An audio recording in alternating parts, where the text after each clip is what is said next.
Welcome to TVBS Meeting Room, where we tackle global issues with a view from Taiwan. I'm your host, Hsiao. Almost every foreign policy-focused think tank in Washington, D.C. has a program focused on China, Taiwan, and China or Taiwan. So, however, Global Taiwan Institute is the only one that's founded by Taiwanese Americans across different generations and takes a Taiwan-centered approach. Over the years, it's grown and attracted some of the top foreign policy thinkers to its orbit. Today, we're speaking to its executive director, Russell Hsiao Liangqi, to help analyze how think tanks and policymakers have approached Taiwan issues over the years. Welcome, Russell. Thank you very much, Wenxi. It's delightful for me to be here. So you've been involved in Taiwan-related discussions in DC for a long time. So tell us how Global Taiwan Institute came about and how it's differentiating itself from the other think tanks in Washington, D.C. Well, thank you for that question, Wenxi. You're right. I've been a very close observer of the Taiwan, China, Asia policy space now for nearly 20 years. And over the course of those professional experiences that I've had at various think tanks and research institutions, I've noticed that there were, several gaps in how Taiwan issues, as well as the overall sort of tenure, as well as discussions surrounding Taiwan, had been shaped by several tendencies in which the DC broader policy community addressed issues related to Taiwan. And those tendencies centered on really a tendency to sort of focus on Taiwan in 4-year cycles. So, we're sort of at the tail end of that cycle again with an election that was just held in January earlier this year. But, the attention in Washington, D.C. tends to focus on Taiwan when there's, a national elections, with the sort of the focus being on what might change as a result of, the elections. But, I think you and I both know that Taiwan is a very dynamic society, and cross-strait relations, as tense as it is and seemingly unmovable or unshapable, also has a lot of dynamics at play as well. And that tendency to really only focus on Taiwan and 4-year cycle really presents a large gap in people's understanding about Taiwan when you try to sort of consume all the developments that are occurring within Taiwan and around Taiwan in those 4-year cycles. The other tendency is to treat Taiwan policy as a subset of a China policy. Now, I think that has changed over the course of the last decade, I would add. But I think my organization, as well as those who support a more robust U.S.-Taiwan relationship, understands and appreciates that Taiwan has its own intrinsic value, and that while for historic reasons, structural reasons, that may have been the case, that Taiwan policy was treated as a subset of the China policy for many decades. That really ignores and overlooks many of the important features and assets that Taiwan can bring to the table with regards to broader international policy issues. And as a result of this traditional structure and mindset of how people in the DC policy community address Taiwan in this sense, we were under leveraging, in my view, the important role that Taiwan can play. And the third and final, I think, tendency that sort of dominated the way in which Taiwan policy and issues were addressed in DC is, really a hyper focus on, defense and military issues. Now, clearly, this is an important and existential issue for Taiwan. But nevertheless, I think there is a much broader set of important matters that concerns both the well-being of the Taiwanese people, as well as for the American people to better understand, the importance, the interests, as well as values that Taiwan can bring to the international world stage. That while again a hyper focus on the defense and military dynamics in US-Taiwan relations or cross-strait relations, really sucks up all the air in our discussions about Taiwan and the importance of Taiwan. And so, really, the origins of the necessity to create a think tank focused exclusively on Taiwan, is really intended to address these three tendencies. And really, this organization could not have come about without the really the passion and the long-standing support of the Taiwanese American community for issues related to Taiwan that have created institutions at the very grassroots levels, as well as community organizations that bring about a stronger sense of identity and community within the United States and internationally. And the founders of GTI, were really those people who have been involved in this movement to help support a more robust U.S.-Taiwan relationship and a broader understanding about Taiwan and its people here in the United States. And I think the idea is that we really want to be able to cultivate a new generation of of advocates, of supporters, of intellectuals, who have a broader understanding and an appreciation for Taiwan and the role that Taiwan can play in the broader policy discussions here in the United States. Well, that was a really, really good and rich, I would say, summary of the thinking, even though, it's decades of work, obviously, and understanding. I wanted to specifically follow up on a few points that you mentioned, in particular, sort of the changing focus of Taiwan issue from sort of the very original, is always putting Taiwan as a subset of the broader China issues. If we look at the government structure, if we look at all the programs, how they're organized, is still in most think tanks is part of the China program. And so what do you think is driving those changes, right? It seems that DC is more receptive to the idea of discussing Taiwan as a standalone issue.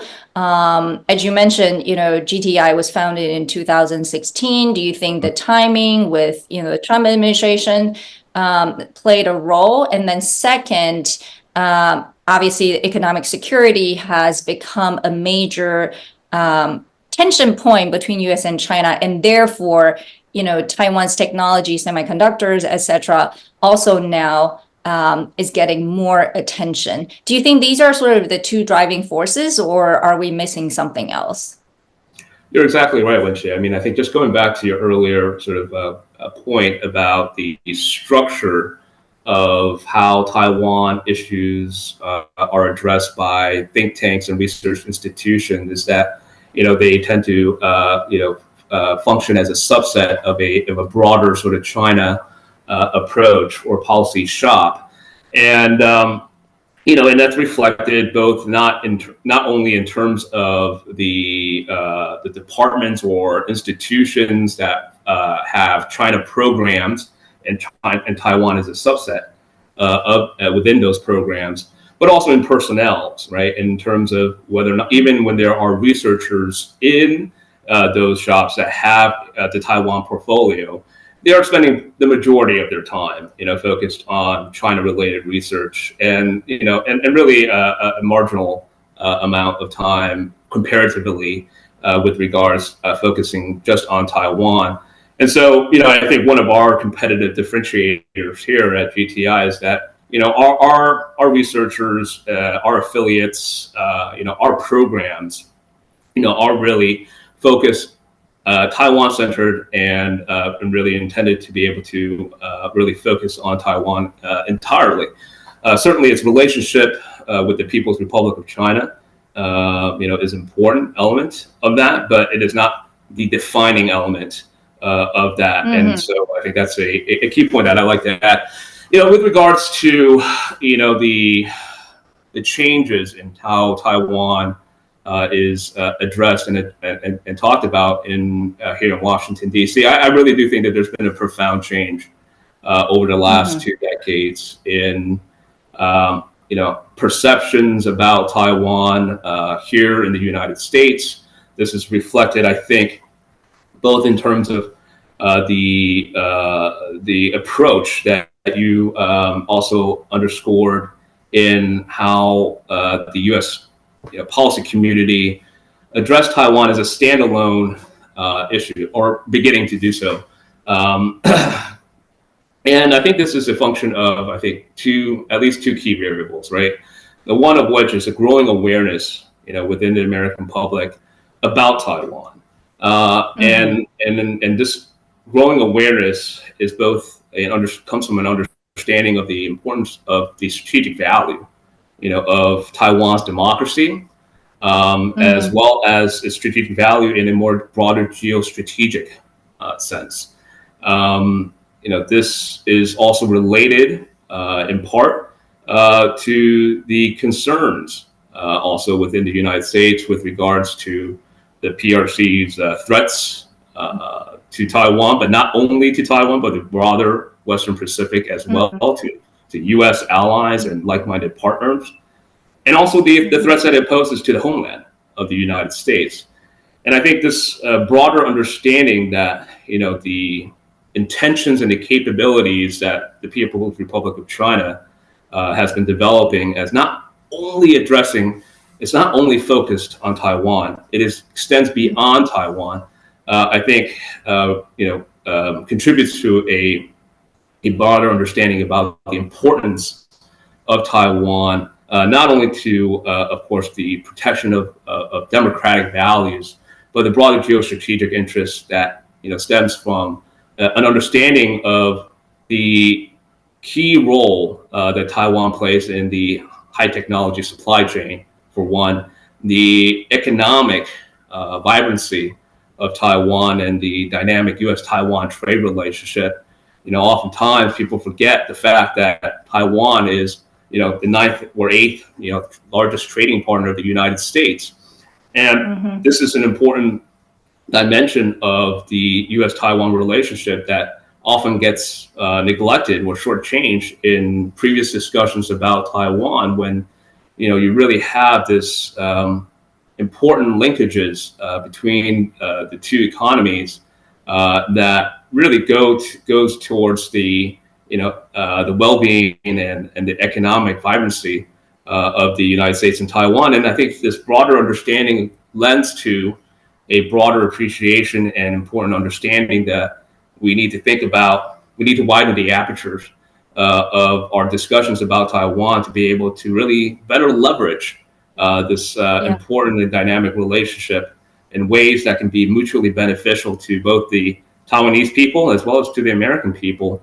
And, I think a think tank really plays a vital role in that regard, in being able to really utilize both our research capacity in producing, independent and, original research related to Taiwan, but also utilizing our convening function as an organization to be able to bring people together, to bring, different experts from various disciplines to address the multifaceted dynamics of Taiwan's potential role in other global issues. And so I think these are really the variables that have contributed to this profound discussion. Now, I think that this attention to Taiwan, the shift in how we address Taiwan, has been a gradual, sort of process that has evolved in the last, 20 years.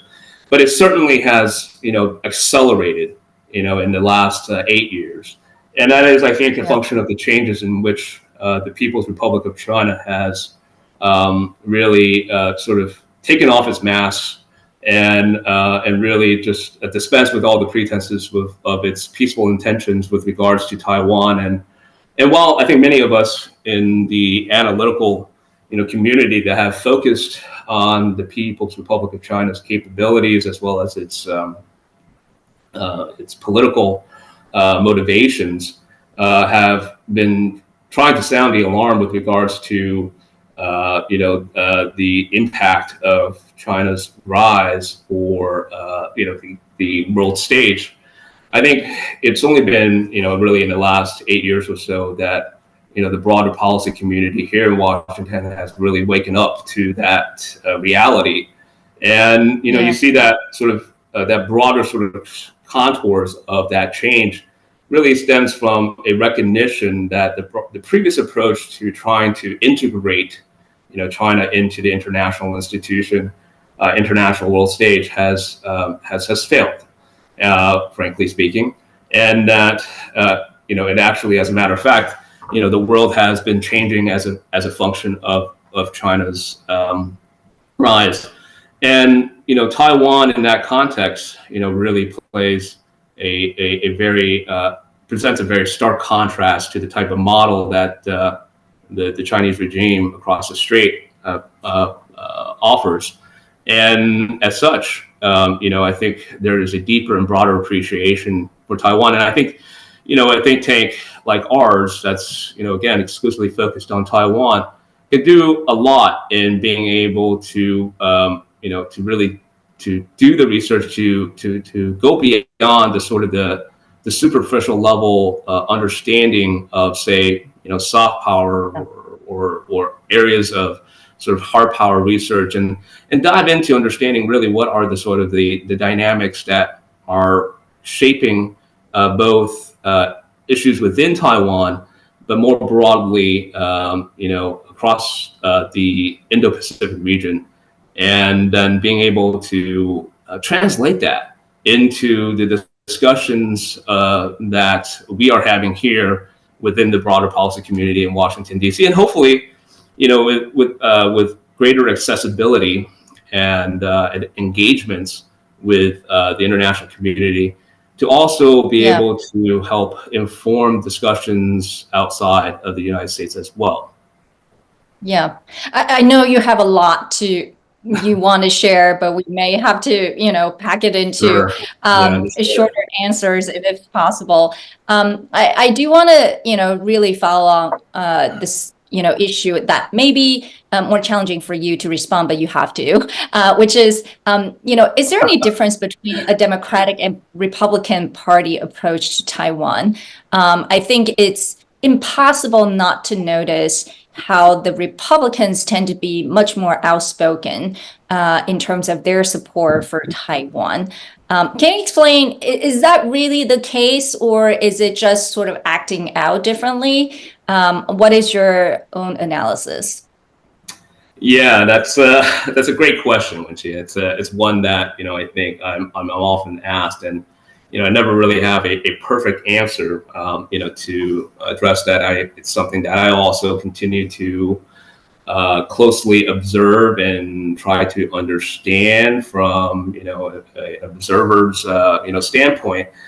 But I would say this, though. I think in a city and an institution that's plagued by partisanship, I think Taiwan policy stands out remarkably as a strong demonstration of the power and influence of bipartisanship.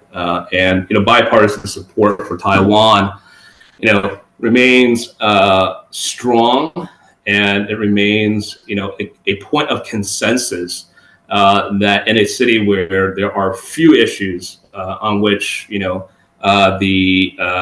different political parties can agree on, support for Taiwan is certainly not one of them, right? And so that is a really important feature that cannot be overlooked in how the different political parties address Taiwan issues. Now, that being said, I think that there are some nuances and some observable, differences in terms of how different administrations, for instance, different Republican or Democratic administrations have approached, issues related to Taiwan, and that I think stems from a function of its broader sort of approaches to foreign policy issues. And so, on one hand, I think the Republicans tend to have a stronger emphasis on defense and security issues and support for Taiwan in those regards.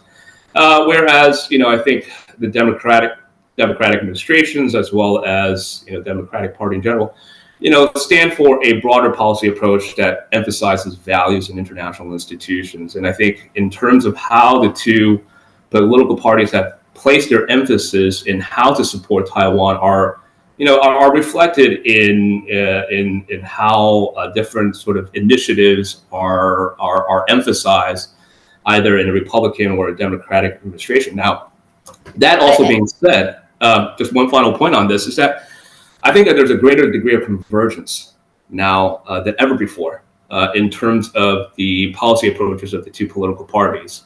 And you see that to an extent reflected in the continuity of the approaches taken by, from the Trump administration onwards to the Biden administration. And, I think that is a important signal of the sort of consolidation of the approaches towards Taiwan that I think is vital to really having a more comprehensive approach, holistic approach, to Taiwan. I think it's important to know for sure, right? There are many factors at play over the last, let's just say 2 administrations when it comes to Taiwan policy. I can't help but notice still, right? For example, even though Taiwan is largely a bipartisan issue now, it's harder to get the Democrats to be more outspoken to support Taiwan. And that is, just a fact, whether it's because the Democrats still want to, relatively have a less sort of anti-China stance or something else. It's very interesting to know that. However, I just, spoke to someone else who basically said, it was about Australian politics, right? So the substance, this is how he framed it, the substance of it, the support doesn't vary as much. It's more about what do you speak out, right? So speak more, act less, or, more or less the same, or you speak less, but you act the same. So basically, I thought there was an interesting way to frame it, right? So maybe in the media, what a lot of people are seeing is that Republicans tend to be more outspoken, but in substance, I think, maybe the Democrats would argue that they're not doing less, or they're just thinking about Taiwan in a different way, but that doesn't mean their support for Taiwan is any less than the Republicans.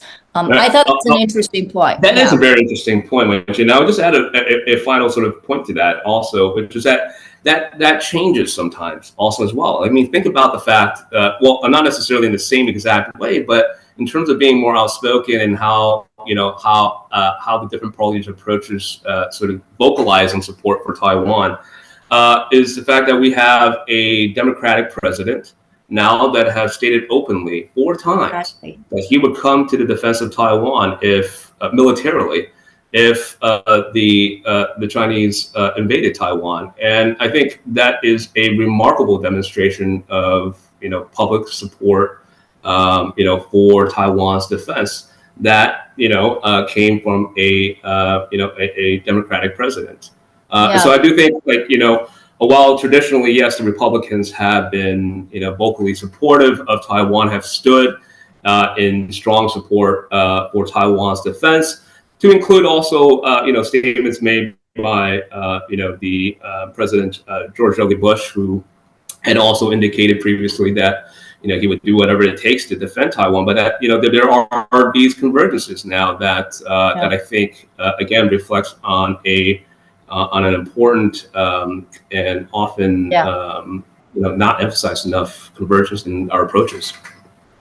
Well, we have to talk about the possibility of a second Trump administration. And you actually, especially through GTI, have been very collaborative with some of the former first Trump administration officials. And many of them are, in my view, outstanding policy thinkers. And so how do you think a second Trump administration may approach Taiwan differently, or maybe not that differently? Do you feel like there's still some more room for new and creative policies? Well, I'll have to be honest with you, and I think it's way too early to say with any degree of confidence, and what a potential second Trump administration would do. And I think anyone who claims that they know aren't being, completely honest, about that.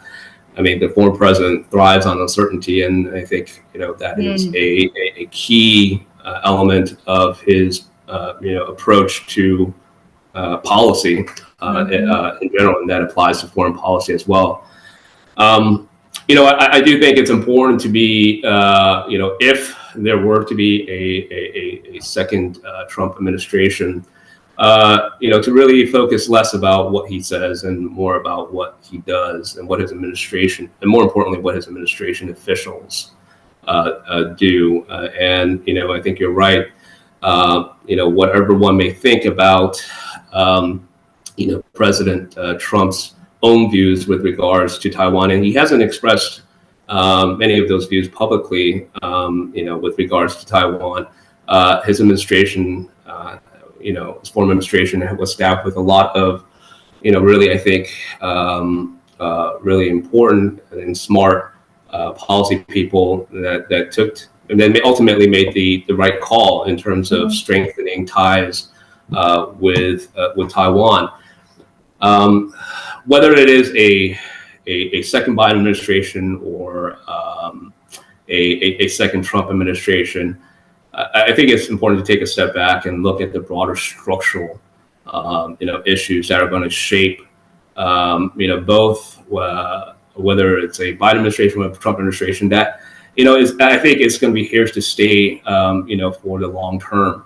And I think that recognition of this reality, of this new reality, is reflected in the continuity in the approaches that we've seen from the Trump administration onwards to the Biden administration, and its approach to, strategic competition with China, and really engaging, focusing on more on economic security issues that are going to be critical to the this future development of both the United States as well as Western Pacific. And so, my sense is that, in a second Trump administration, that is going to be, that there will be more continuity there, I think, in the approach of strategic competition with China, and perhaps, leveraging more, economic tools there in terms of its approach. Yeah, it sounds like there's definitely, at least in the technology space, the trade space, there's going to be more, even coming from a potential second Trump administration. So, Lai Ching-te, who's the new president of Taiwan, what do you think will be his greatest challenges dealing with the U.S. over the next few years? Yeah, I think, look, I think President Lai has, indicated in a very, I think, clear way that he intends to continue the policies of his predecessor, President Tsai Ing-wen. And I think that has sent an important, reassuring signal to the United States that that he will maintain stability to the best of his ability, within the Taiwan Strait. I think there are going to be a confluence of factors that will, however, complicate the way in which President Lai can continue to steady the course in the turbulent waters across the strait. And those are going to be active efforts on the part of. And what are these? What are these? Yes. Yeah. So these are going to be active efforts on the part of the PRC to drive a wedge between Lai and the United States. I think, over the course of the campaign, it's been openly expressed about concerns with regards to, previous statements that the president has made with regards to his stance on, Taiwanese independence. I think those issues have been largely addressed in the policy statements that he has made, both in his inauguration speech as well as other assurances made. However, I think the Chinese Communist Party will continue a comprehensive propaganda and political warfare campaign to drive a wedge between both the United States and Taiwan by also working with actors within the United States who are also now, some of which are calling for the need for sending greater assurances to Beijing in order to, calm the waters of Taiwan Strait. I think ignoring the reality that the onus is really on Beijing, in terms of the destabilizing actions that it has taken against Taiwan. I think you can say it is, Beijing driving the wedge, but I don't think it's fair to say that, Washington, D.C. also still a lot of people have questions about Lai Ching-te. I mean, partially just because, they haven't known him for a while, right? If you remember, even Tsai Ing-wen, it took them a long time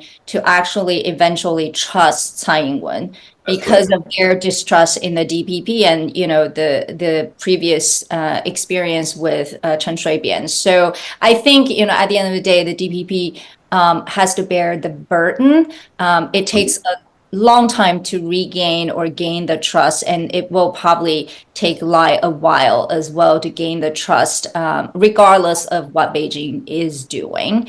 And so, we're coming to the end of the program. I have to ask you, who do you admire the most among the DC Taiwan thinkers, and why? It would be unfair for me to single out any particular persons. I mean, there are so many, strong supporters of Taiwan, and in establishing this organization, I've only been. Yeah, but I need you to give you a few names because so many of them are working on Taiwan now. Sometimes it's really hard to tell, how committed they are, and some of them have been, at the trenches for decades, right? All right. With the caveat that this is, of course, not this is certainly a non-exhaustive list, but I'll name two that really stand out to me right now. I think, one would be retired Lieutenant General Chip Gregson, and the other would be Ambassador Stephen Young. And I think that, these two individuals who, represent, both the diplomatic as well as the, the defense, communities here in the United States really represent a combination of the important approaches that the holistic approach that the United States has lacked in its approach to Taiwan traditionally, and the commitment and the interest and their unrelenting support both for Taiwan as well as GTI over the years since our founding. I think really stand out to me as really the type of tradition that we want to sort of continue to pass on to future policymakers to think about Taiwan, not only in the defense and security space, but also more holistic in the diplomatic and political space as well. Yeah. Well, thank you so much for speaking to us today, Russell. I want to say for those who don't know, Russell and a few others truly have been driving the Taiwan Center approach to think about Taiwan over the years. And it's, truly wonderful to see how Taiwan is receiving attention in a different way now. And of course, we hope that that attention will not go away, but instead, and it's not in the sort of context of US-China competition, but more treating Taiwan as its own, and because Taiwan has so much value to add to the world community as well as just US-Taiwan relationship alone. So thank you for speaking to us. It's been a pleasure. Okay. All right.